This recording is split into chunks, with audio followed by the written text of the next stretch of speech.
প্রায় 10 দিন আগে যুদ্ধ শুরু হওয়ার পর মঙ্গলবার মাঝরাতের পরে ইরানের রাজধানী তেহরানে সবচেয়ে তীব্র হামলা হয়েছে।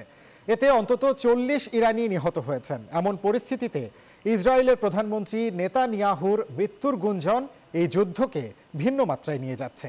তাছাড়া শিগগিরই যুদ্ধ শেষ হবে ট্রাম্পের এমন মন্তব্যের পর ইরান জানিয়েছে যুদ্ধ কখন শেষ হবে তার সিদ্ধান্ত নেবে তেহরান। বিস্তারিত আসিফ হাসানের প্রতিবেদনে। বিমান হামলার তীব্রতার দিক থেকে তেহরানে গত রাতটি এখন পর্যন্ত অন্যতম ভয়াবহ রাত। এই পর্যন্ত এমন হামলা ইরানে হয়নি বলে দাবি করেছে আন্তর্জাতিক সংবাদ মাধ্যমগুলো, যেখানে অন্তত 40 জন নিহতের খবর মিলেছে। আহত হয়েছেন অনেকে। পাল্টা হামলা অব্যাহত রেখেছে ইরানও। এখন থেকে 1000 কেজির উপরের সব ক্ষেপণাস্ত্র দিয়ে হামলা চালানোর ঘোষণা দিয়েছে আইআরজিসি। গত 24 ঘন্টায় ইরাকে ও আশেপাশের দেশগুলোতে অবস্থিত মার্কিন সামরিক ঘাঁটিগুলোতে 37টি হামলা হয়েছে ইসরায়েলেও। এর মধ্যে ইসরায়েলের প্রধানমন্ত্রী বেনিয়ামিন নেতানিয়াহু নিহত হয়েছেন বলে দাবি করেছে ইরান। এই নিয়ে আনুষ্ঠানিক কোনো মন্তব্য ইসরায়েল না করলেও এই যুদ্ধকে ভিন্ন মাত্রায় নিয়ে যাচ্ছে নেতানিয়াহুর মৃত্যুর খবর।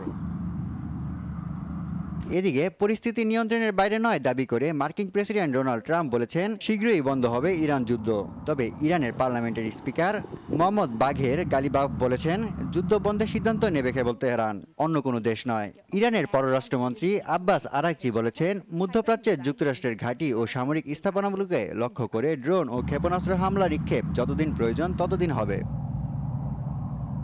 অন্যদিকে চীন, রাশিয়া সহ অনেক দেশ যুদ্ধবিরতির জন্য ইতিমধ্যে যোগাযোগ করেছে বলে দাবি করেছে ইরান। দেশটির উপপররাষ্ট্রমন্ত্রী কাজেম ঘারিবাবাগি এক সাক্ষাৎকারে এ দাবি করেছেন। এদিকে ইরানের বিরুদ্ধে যুক্তরাষ্ট্র ইসরায়েলের চলমান যুদ্ধ দ্রুত শেষ না করতে সতর্ক করেছে জার্মানি।